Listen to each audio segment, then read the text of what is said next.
Hello दोस्तों, आप सभी का स्वागत है। आज हम बात करने वाले हैं एक ऐसी चीज को लेकर जो हम सभी की जेब से जुड़ी है। कि आज अकेला हिंदुस्तान का रुपया डॉलर के मुकाबले गिरता ही चला गया।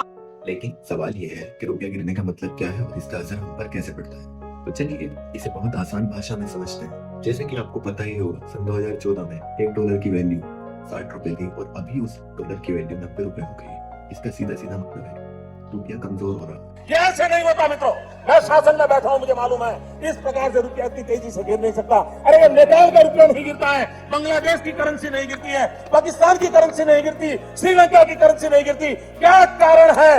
हाँ बिल्कुल, इसके कुछ सीधे सीधे कारण, जैसे कि एक्सेसिव इंपोर्ट। भारत बहुत सारी चीजें हर के देशों से इंपोर्ट करता है, जैसे crude oil, medicine, machines, mobiles. इन चीजों को खरीदने के लिए डॉलर चाहिए होता है और जितना ज्यादा डॉलर चाहिए होता है उतना ही रुपया कमजोर होता है। इसका दूसरा रीजन ये है भी है फॉरेन इन्वेस्टर्स। जब विदेशी निवेशक भारत से अपना पैसा निकालते हैं तो भारत का रुपया कमजोर पड़ सकता है। इसका एक रीजन ये है भी है क्रूड ऑयल प्राइस। भारत तेल बाहर से खरीदता है, अगर तेल महंगा हुआ तो ज्यादा डॉलर खर्च होगा और रुपया कमजोर होगा।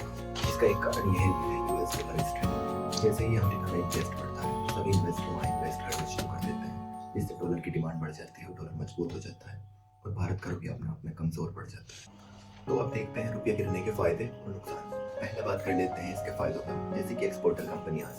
जो कंपनियां बाहर सामान भेजती हैं उन्हें ज्यादा फायदा होता है। और आईटी कंपनीज जैसे इन्फोसिस, टीसीएस, इनको ज्यादा कमाई होती है। और फॉरेनर वर्कर्स, जो लोग विदेश में काम करते हैं और पैसे बाहर भेजते हैं तो उन्हें ज्यादा रुपया मिलता है।